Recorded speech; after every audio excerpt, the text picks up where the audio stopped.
How's it going out there? We are back with another early access spotlight, and this time we're looking at Dark Skies: The Nemansk Incident.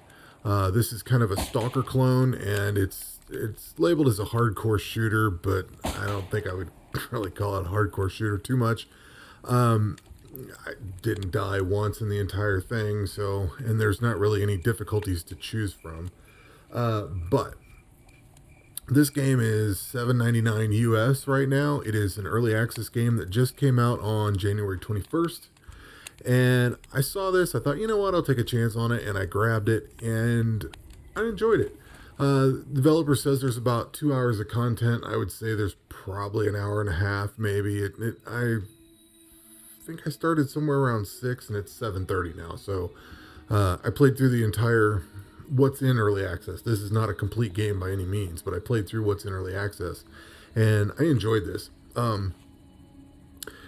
If you've ever seen the movie Stalker, the Russian movie from the 80s, I think it is, late 70s, early 80s, somewhere in there. It's an older movie. If you've seen that, I'm assuming if you've played the Stalker games, I have them. I have not played, I've briefly played the first one. It's on my list of stuff that I want to play. I don't know if I'm going to get to it this year, but I definitely want to play.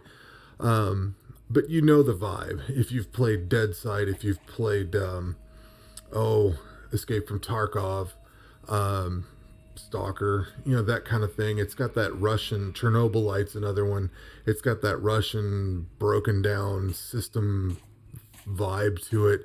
Everything's kind of a dingy a rot, which I just reviewed or talked about the other day. These all have that Soviet Union feel to them, where everything's kind of brown and worn out. The pluses on this, the guns are really good. I enjoyed shooting pretty much everything. The one Gewehr, I think, has got just horrible sights. It's shitty. It's got the jackhammer shotgun, which is kind of cool. I think I saw a deagle, but I didn't use it. There's some other, your typical Russian stuff that you would see, the AS Val or BSS, whatever it is. Pretty much. I didn't see an AK, but there's, I don't know, whatever kind of variants you want. It's your typical Soviet stuff, pretty much. I think there is some other guns that I didn't find, and you're encouraged to go out across the map and see what's there.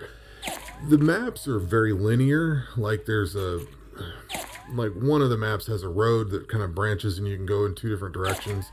I didn't follow it down very far, but it's not really an open world. This is kind of like Terminator Resistance, where it's linear open world, if you want to call it that. It's like the level is open to a degree. They give you paths to go, and you can only go so far, but you can kind of branch out and do what you want, sort of. It is still linear, but it's not like a corridor where you're just running straight from one end to the other. Certain parts are, but certain parts aren't. There's buildings to explore. There's pretty cool scenery to look at. And as far as atmosphere and audio and everything, I think I'm going to sneak in a little bit of sound here, maybe at the end, but this thing is awesome. This sounds great. The audio coming through the headphones and everything sounded fantastic. The weapons sounded great. They didn't sound hollow or tinny or anything. The one complaint that I have, and this is early access, solo dev, passion project, all that kind of thing, but the one complaint that I do have, the audio acting isn't bad, or the voice acting isn't bad. Like I said, the weapons are pretty spot on. The character models are kind of laughable in certain regards, and they really need some work. Like you go through the buildings and stuff, and I could, if you were to say low poly design, this is not low poly. This is more mid-range, mid to higher end. It's not the greatest graphical thing there is. But when you get to the character models, they're kind of bad. Like the atmosphere looks great, and it fits, everything looks good, but the character models need to be brought up. I mean, they look lower quality than the buildings and stuff, which is unfortunate because it kind of takes you out. You're into it and you're like, oh, this is cool, this is awesome, and then you get the characters and you're like, yeah, okay.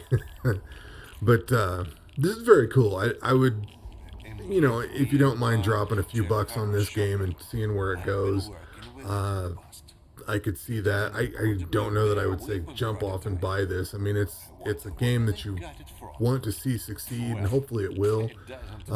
But it's cool. It's pretty awesome for what it is, and I definitely enjoyed what I've played, and I'm certainly looking forward to more. So, um, yeah, check it out. Look at it, check it out on Steam, and see what you think of it. But that's going to be it for this video, and take care.